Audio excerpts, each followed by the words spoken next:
Hey guys, I am excited to bring Jeff Goins on today. We're going to chat a little bit about finding your purpose in life. So we'll do this as a video. We might make it a podcast, and we'll just see where it goes. But anyway, Jeff, if you're not familiar with him, he's a full-time writer, speaker. I think he plays guitar. Is that correct? Yeah. Yeah, I play guitar too. So, Cool. and like many of us, he spent some time kind of wrestling with these issues and this question of kind of how to find your purpose and your calling. And so anyway, I wanted to get him on and chat about some of this and, and just kind of see if we can help out some of the readers out there who are kind of struggling with this. You know, I went through it myself. I think Jeff has, and hopefully he'll elaborate on some of that. So anyway, great to have you on, Jeff. How you doing? I'm doing great. Thanks for having me, Bob. Good. So let's just dive right in and let's talk a little bit about, this thing of purpose and finding your purpose. And maybe we can just start by you kind of talking a little bit about how and when you kind of first started to feel like maybe you weren't doing something that lined up with your purpose and then that transition. Yeah, well, I think that's a great way of putting it, Bob, because I think most of us discover what we're meant to do not by knowing what it is and going and finding it, which I think is sometimes like what the self-help section of the bookstore wants to tell you. You just need a plan and you just have to go after it. I've never found that to be the case. And people, when they're honest that I talk to about them, finding meaningful work, tend to agree as well. So for me, it was that very thing. I was doing a job. It was a good job. I kind of liked it, but I felt like I was missing out. I felt like there was something more that I wasn't doing. And I felt guilty about that. I wasn't in one of those positions where I hated my job. So if you hate your job, that's a really good place to be because you absolutely have to get out of there, right? Yeah. The really dangerous place to be is to be at a place in your life where you feel like it's good enough. Like there's nothing too bad going on. It's good enough. I need to just be grateful because you run the risk of just kind of succumbing to mediocrity and just living a good life instead of living a great life. And I was on track to do that, and that scared me. Yeah, well, it's funny you say that because I had a situation where I was up for a promotion that I feel like I should have gotten and I didn't get, and it would have been a really big promotion. Yeah. And I actually feel like it was kind of God's design that I didn't get that because had I gotten that promotion, there is no way, or I'm pretty convinced there's no way I would have taken the leap into this journey of entrepreneurship that I did. Yeah. And so anyway, so I completely understand because I would have been so self-satisfied with that better job and the, almost double pay and stuff. So completely agree. So, okay, well, let me ask you this. So for me, I'm just going to ask you, and then maybe I'll comment. But so how does the feeling of satisfaction compare, from even with a job that you did like a little bit, how does that compare to getting kind of clicked in to what you're called to do? It's a big contrast. I think what it was for me was that I had started to get bored with my job. Initially, I was really excited. I worked for this nonprofit organization. We were doing this great work. I was the marketing director. And initially, it was really difficult because I didn't know how to market. I didn't know anything really about what I was doing. And so I had to learn. And that challenge was exciting. But 7 years into that, there was no more challenge. And I was at that place, that you may have been at where I was getting a raise every year. I was, getting patted on the back for all of my accomplishments. And I felt like more and more I was just kind of phoning it in. Yeah. And I remember talking to a friend recently, and she said she keeps getting promotions for doing, not great work. And it feels, kind of lazy to her, but, her boss is praising her. And she says, I feel like I'm getting promoted. I feel like I'm getting rewarded for doing the wrong thing. And I think that's the risk that we all run in our lives is that you could actually succeed at the wrong thing. And so as I said, I was really afraid to do that. So now that I'm doing what I'm doing now, I just really careful to say everything's great. Everything is great, but that great is I'll say it with the caveat of I still get stressed sometimes. I still get worried. There are still really difficult days. Yeah.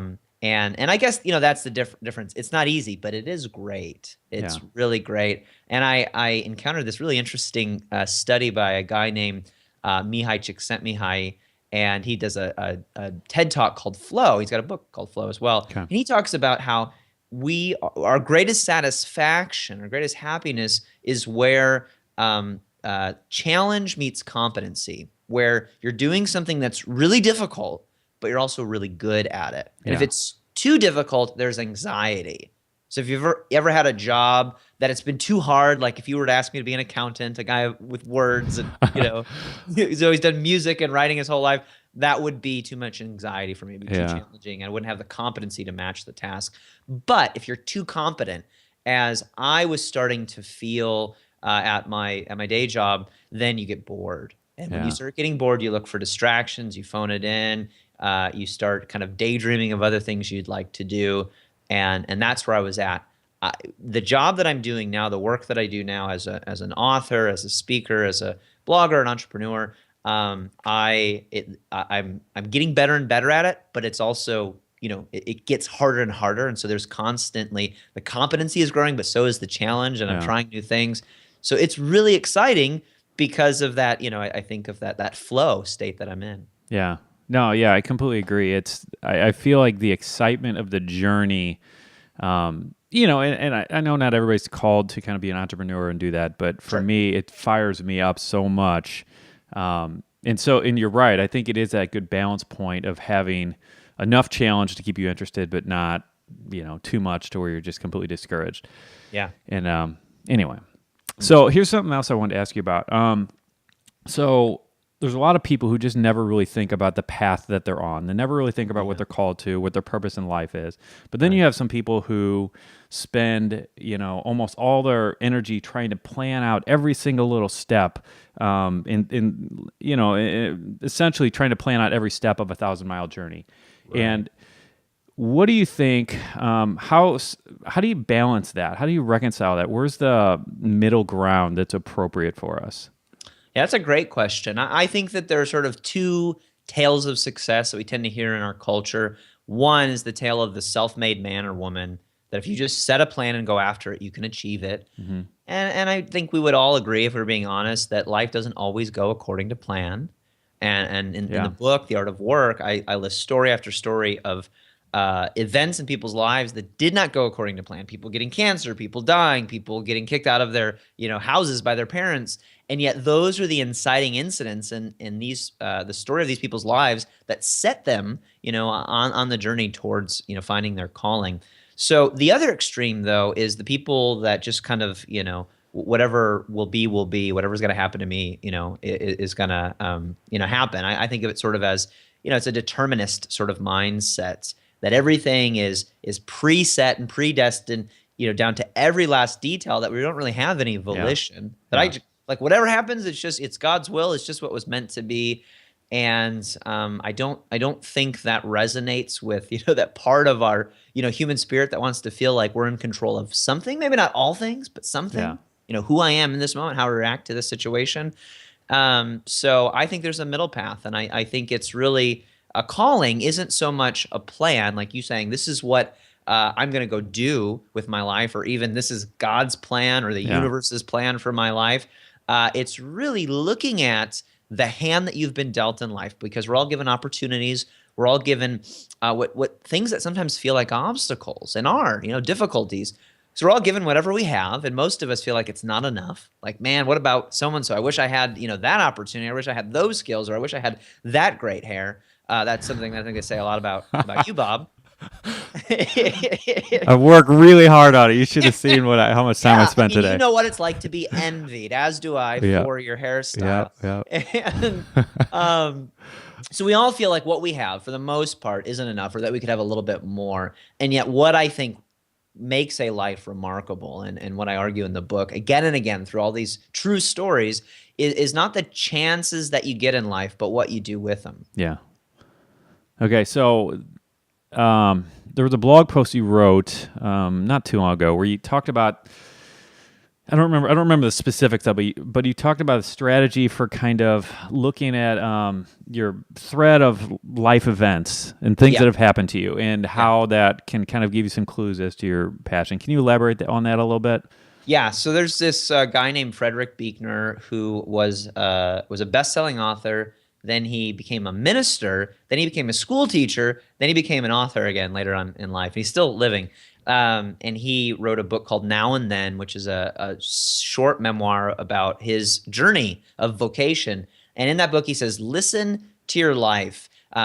Because every moment in your life is a key moment, he says. All Yeah. these little things, all these small moments, the memories that you have of being a kid and playing with a train set, and the heartbreak that you felt at 16 when, your boyfriend broke up with you. All of these moments are key moments in our lives if we can begin to see, the thread throughout all of them.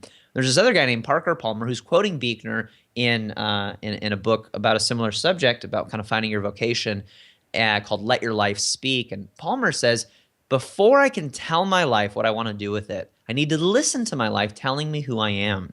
So I became a writer, not because I dreamed my whole life of being a writer and then one day I did it. This is Yeah. sort of the Hollywood story that we like to tell about it. And we even, like, when we get through a painful or difficult experience or a big trial and we overcome and we achieve success, we look back and we kind of sanitize our story. We clean up all the messy parts, all those little moments. We say, yeah, it was easy. I just did these 7 things and I just knew that this is what I was supposed to do. And I think when we describe the story that way, we're doing other people a disservice, because in the midst of your journey, I think it is rare that you just know. You're Yeah. actually just kind of taking the next step. So I advocate that before you can figure out what you want to do with your life, you need to listen to your life. I don't think the past dictates your future, but it informs it. Yeah. As I was saying, I've never been good at math. So it's highly unlikely, maybe not impossible, but pretty unlikely that my calling is to be an accountant. Yeah. And when I look back at my life at 27 years old, when I felt discontent with my job, I realized, man, like, I know that something's not right, but what am I missing? Well, if I look back at my life, I used to draw, Garfield cartoons. I loved music and movies forever. I got into a band at 16 years old. That kind of consumed my life for years. I ended up traveling the country with a band for a year after college. And all along the way, I was writing. So Yeah. I've always loved creativity. I've always loved connecting with people.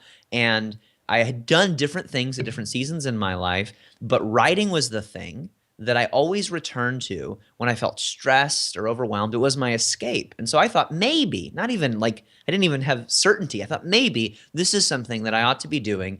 And it was something that I started to chase. And a lot of times I hear people saying, I've got a lot of different passions, or I don't know what I'm supposed to do. I think listening to your life is a great first step to uncovering what one of those things might be that you can begin to, chase and see if it's your life's work. Yeah. It may or may not be. All right. So along those veins, and I think that is just such a great clue. And I mean, if I look back on my own life, it's like, wow, that's a really good, like, kind of tangible thing that I think a lot of people should do. Yeah. And going along that vein, are there any other kind of practical tips or suggestions that your readers have been helped by in this process? So one of the things I talk about in the book, it's a super practical process, and I did it at a conference one time. I mean, I was at this conference, and the speaker said, "Who here feels like they don't have a dream?" And I was like, "Oh, I don't have a dream. I don't know what that is." And he goes, "You're lying." I was like, "Oh, I'll put my hand down." And he said, "I think you do know what your dream is. You're just afraid to admit it." Yeah. And as soon as he said that, I felt like in my soul, I heard writer. I was like, Yeah. oh gosh. And it was true. I had been avoiding this thing that was very obvious to me, or it should have been obvious, but I was scared of admitting it because it would require action. So that night I went home and, I thought, hey, maybe I'm supposed to be a writer. I still wasn't sure. And I drew out this line and kind of marked off, like, my lifeline, marked off age 5, 10, 15, 20, up to, 27. And I marked kind of the key moments in my life, going back to that Buechner quote, all moments are key moments. And I just started plotting out, like, what what is like the emerging theme? Not all the different things, because it's easy to look at our lives and go, okay, I did this, and then I had this job, and then I was a security guard, and then I was a plumber, and now I'm an artist. And what do those have things? What do all those things have to do with each other? So don't just look at the differences. Try to look at the similarities. Yeah. And going along with that, listening to your life exercise, because that's sort of a heady thing. I think practically draw out a lifeline and say, these are the things that I've always done throughout my whole life.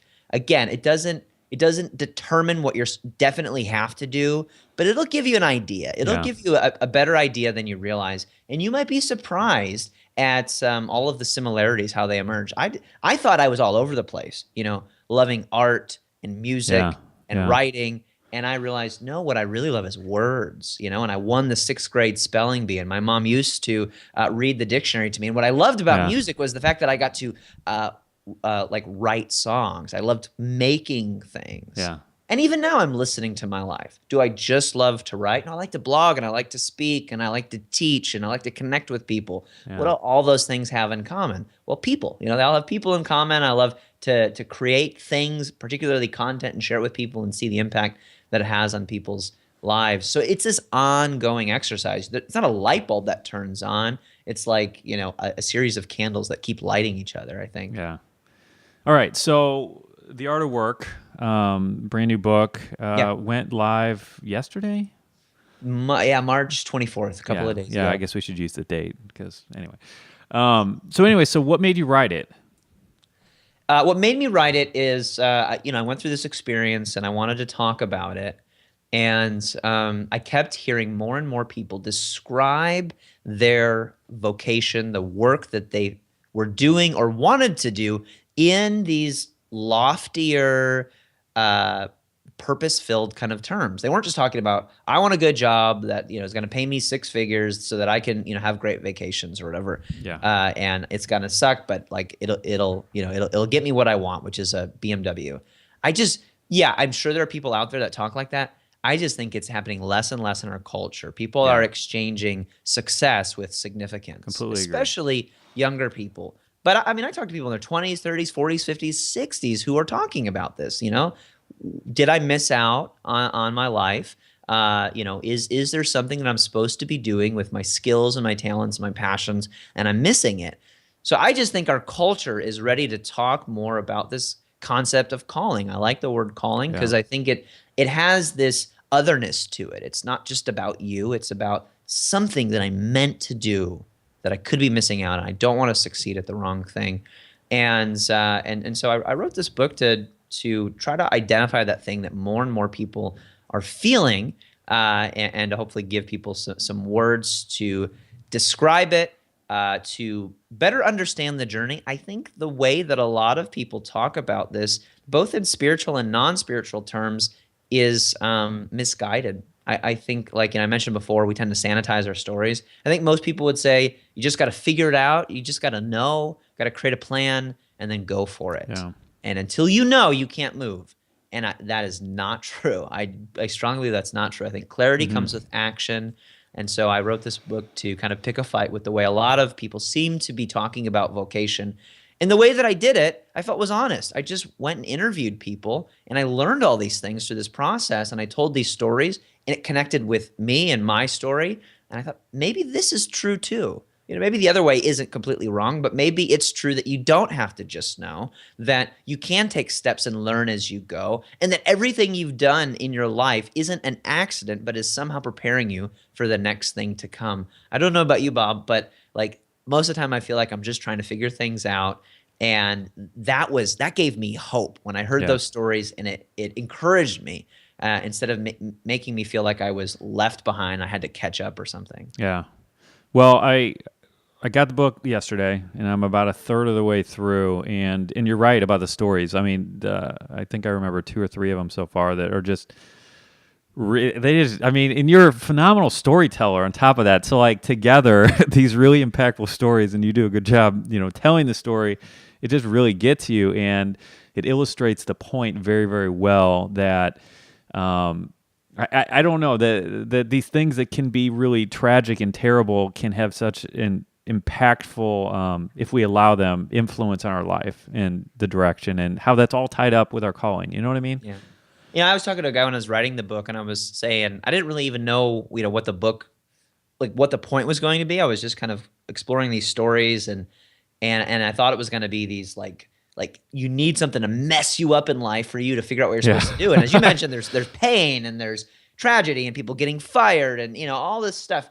And my friend goes, well, does it have to happen that way? Like, do you have to go through pain? Can we help people avoid pain? Yeah. And he said, I love helping people get physically fit, but I wish I could help them realize the importance of it before they're, obese and, about to die of a heart attack. Yeah. And he says, can you intercept somebody before it's almost too late?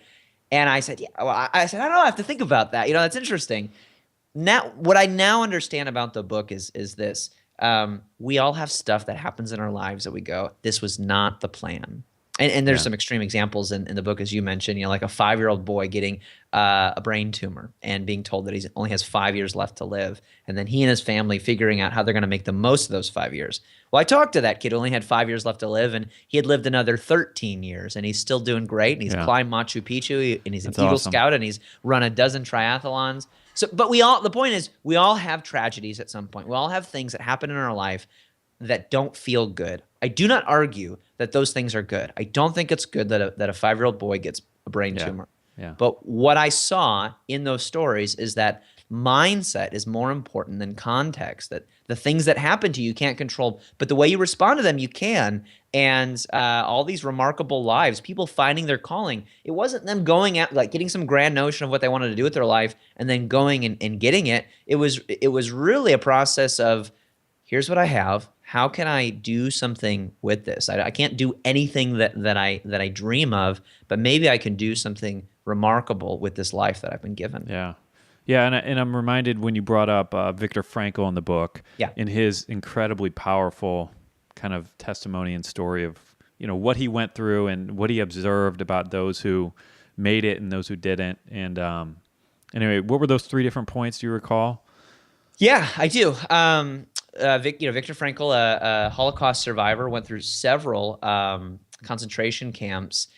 He thought that you needed 3 things. He went on to kind of found this thing called logotherapy, which was a big contrast to the Freudian school of psychotherapy, where it was sort of all kind of based on pain avoidance and pleasure seeking. And Frankl said there's a deeper human desire, which he called meaning. People want meaning. And he said there's 3 things that you need in order to have a life full of meaning. One is a project to work on, meaningful work. Dorothy Sayers, around the same time in World War II, wrote this article called "Why Work?" And it was about how we're going to find purpose in our work after we're not rallying together to defeat the bad guys, right? Like we just go back and a widget maker is just a widget maker, as opposed to making melting down a piece of copper or something to turn it into a mortar shell that's going to get the bad guys. Yeah. And she said, you need to work for the sake of work. Work itself is good. So you have to find work that's meaningful. And Frankl says you got to have something to work on. For him, it was a book. He had a book that he was writing in the concentration camps, and just getting up and having something to do every day gives your life purpose. Second thing is a relationship. He believed that his wife was still alive, that he had somebody that loved him and that he loved, and he had to survive to see her. Yeah. And that belief of her being alive kept him alive, and so I think that's a great insight for us. Like, your calling is not just about you. And if you're chasing a dream by yourself, it's not going to be exciting. I've run half marathons by myself, and there's been no one to cheer me on, at the end of the race, or I'm not actually running with anybody. I'm just trying to pass everybody. That's a lonely finish line. Yeah. And then I've run half marathons where we're all cheering together. That's way more fun. Yeah. Yeah. And then the third thing is a redemptive view of suffering, which we talked about before. Being able to forgive your enemies, being able to say, this terrible thing happened to me, or I was born with this disability, or this, I got fired and I just feel sour about it. That's not a good thing, but you can redeem that loss. You can look at it and forgive and let go and say, this wasn't a good thing, but good can come out of it. And if you can't make that shift, you're going to go through this life full of bitterness and unhappiness, and you won't have a meaningful life. Yeah. Well, okay. So, talk real quick about who would benefit from the art of work. I know you kind of had, some target group in mind who you think would benefit most, and just talk about that a little bit, will you? Sure. Well, people that have read it, I mean, there's been thousands already that have read the book and said this would be great for college students. This would be great for high school students. This would be great for people in their 20s and 30s trying to find the right job. Yeah. Obviously, as an author, I go, everybody should read it. Wouldn't that be great? I think it's more about mindset. It's about a feeling. So if you feel like there's something more to your life and you just haven't tapped into it, if you're sort of tired of the pat advice of just do these 7 things and you'll be okay, this isn't one of those books. I write books, really, and I wrote this book for myself, believing that there are other people out there that share the same sort of frustrations. Like, I don't like easy answers. I want somebody to kind of empathize with me along the road, to discovering my purpose. But I also want to know that I'm moving in the right direction. And that's why I use the analogy of a path. That, if you think about going out on a hiking trail with people, it's not a straight shot usually. It's windy and curvy, and there are, trees falling over sometimes. The path never goes completely according to plan. But the path tells you that other people have walked here before, and if I follow this, it's probably going to take me to where I want to go. I don't know what twists and turns are going to come along the way, but this is a journey that I can take with other people and also know that I'm following the footsteps of other people. And so if that's, something that resonates with you, I think you'll get a lot out of the book. Yeah, that's great. So yeah, I just checked at the book. The reviews are great on Amazon. You already have a ton, and it looks like it's going really, really well. So where can everybody find out more about you if they want to look into what you're doing? Yeah, well, I mean, the best place to find out about the book is artofworkbook.com, and there's a link to my blog there, and email list, and all places on social media. But go to artofworkbook.com. You're going to find some great deals, not just to get the book, but some other bonuses along with it. This is a book that I wrote not to end a conversation, but to start it. I think we all have something that we're born to do, and the process that it takes to get there is kind of messy, and I think it happens best in community. And so that's really one of the things I'm trying to do with the book is, start this community of people that can encourage each other along the way. I believe that every story of success is really a story of community. And I think the art of work is just kind of the beginning part of that process. But I hope it brings lots of people together to form those communities so that more can find the work that they're meant to do. Very cool. Well, thanks again for being here. I really appreciate it and wish you all the best. Thanks, Bob. It was my pleasure.